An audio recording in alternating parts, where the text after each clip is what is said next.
Stop me if you've heard this. Jesus healed a blind man. You think you know the story, but here's what you don't know.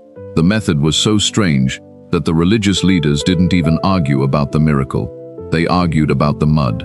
Watch till the end, because you'll never read John 9 the same way. Number 1, the context. Jesus walks past a man blind from birth. Not a man who lost his sight, not someone who could remember what colors looked like or what his mother's face looked like. Born blind. From his very first breath, darkness was all he had ever known. His disciples ask, "Who sinned, this man or his parents?" Now, before you judge that question, understand where it came from. In first-century Jewish culture, suffering was almost always linked to sin. It wasn't just a casual assumption, it was a theological framework. If something terrible happened to you, someone must have done something wrong. That was the lens through which they saw the world. So when the disciples see this man, their first instinct isn't compassion, it's diagnosis. They want to know who is to blame. And Jesus shuts that down completely. Neither this man nor his parents sinned, but this happened so the works of God might be displayed in him. Read that again. Neither. Not a reduced sentence. Not partial blame. Neither. Jesus is dismantling a theology that had defined suffering for generations. He is saying, this man's pain is not a punishment. It is a platform. God did not cause this blindness out of anger. God was going to use this blindness to reveal something the world had never seen before. This isn't just about healing, it's about revelation. And the difference between those two things matters more than most people realize. A healing fixes a problem. A revelation changes how you see everything. Number 2, the method. Now here is where the story gets strange, and I mean genuinely strange. Jesus had healed blind people before. In Matthew 9, he simply touched their eyes and spoke. Done. In Mark 10, Bartimaeus calls out. Jesus asks what he wants and heals him with a word. No hands, no contact, just a declaration. Clean, immediate, almost effortless. But in John 9, Jesus does something nobody expected. He spits on the ground. He makes mud with the saliva, and he applies that mud directly to the man's eyes. Then he says, "Go wash in the pool of Siloam." Let that sink in for a moment. The man cannot see. He does not know who is doing this. He has not asked for healing. He hasn't cried out. He hasn't even had a conversation with Jesus yet. A stranger, a complete stranger, from his perspective, just put wet dirt on his face and told him to walk somewhere. The pool of Siloam wasn't right there. It required effort. It required navigation. It required a blind man to trust a voice he had never heard before and walk toward a destination he could not see. But he went, he washed, and he came back seeing. Here is what that tells us. Healing, in this story, required participation. Jesus did not simply speak sight into existence. He gave the man something to do. Why? Because faith is not passive. The man had to move before he could see. He had to obey before he received. He had to trust the method, even when the method made no sense. And that is a pattern worth paying attention to, because God still works this way. Sometimes the instruction he gives you will not make logical sense. Sometimes the step he is asking you to take will look strange to everyone watching. Sometimes the method feels beneath the miracle, but the miracle is often on the other side of your willingness to follow through anyway. The blind man didn't understand the mud. He just trusted the voice, and that was enough. Number 3, the controversy. This happened on the Sabbath. That detail, tucked quietly into verse 14, is the reason this miracle became a courtroom drama. Under Pharisaic law, the Sabbath was sacred.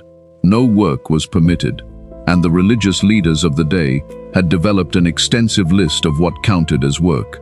Kneading was on that list.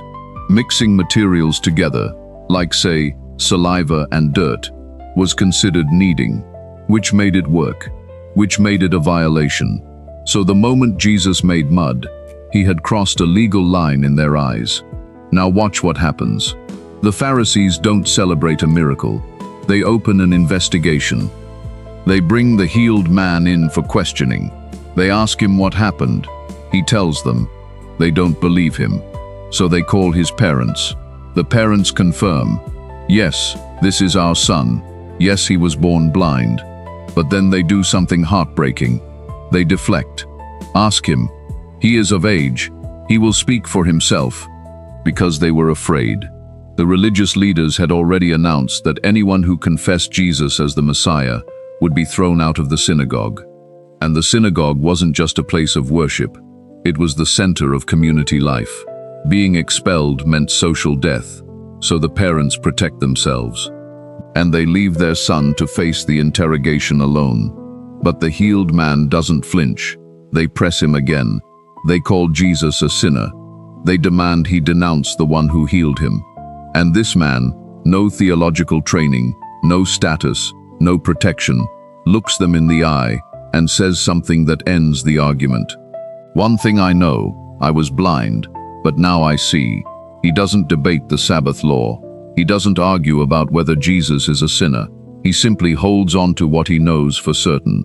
His personal encounter with Jesus was more solid than their entire religious system, and no amount of pressure could shake that. If you've ever been in a room where people tried to argue you out of what God did in your life, you understand this moment completely. Number 4. What most people miss.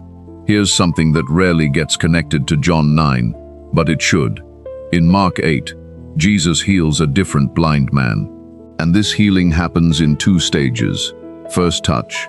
The man opens his eyes and says he can see people, but they look like trees walking around. Blurry, unclear, partially there. Second touch. Complete clarity. He sees everything sharply.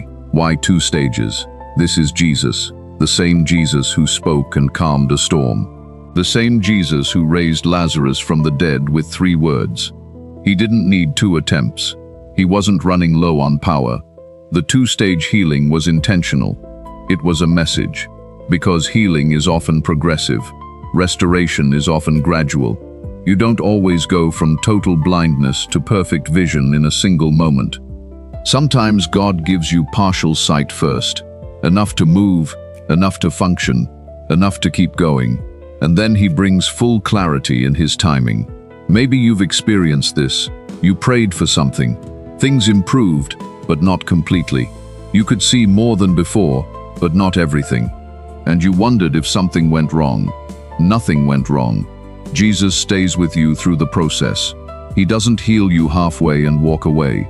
The second touch is coming, but it comes in his timing, not yours. And this connects back to the man in John 9. He didn't receive full understanding all at once either. He received sight first. Then later, when Jesus comes back to find him, he receives something even greater. He understands who Jesus actually is, and he worships him. The outer miracle opened the door to the inner revelation. That's the pattern. Number 5, the deeper meaning. By the end of John 9, Jesus says something that feels almost backwards. I came into this world for judgment, so that those who do not see may see, and those who see may become blind. The Pharisees, standing nearby, ask, are we blind too? And Jesus says, if you were blind, you would have no guilt.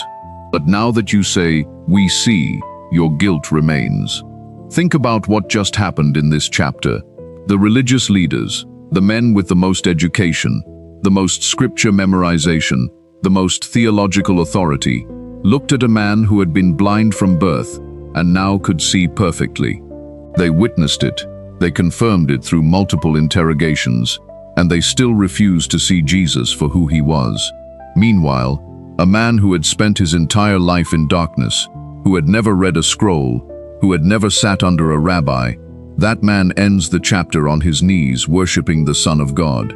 Physical sight is not the same as spiritual sight, and sometimes the people most confident in their vision are the most profoundly blind. The harshest words in this story were not spoken to the blind man. They were spoken to the people who were certain they could already see everything clearly. That is a warning worth sitting with. So what does this mean for you? Maybe you are in a season right now where you cannot see the way forward. The path is unclear. The direction feels uncertain.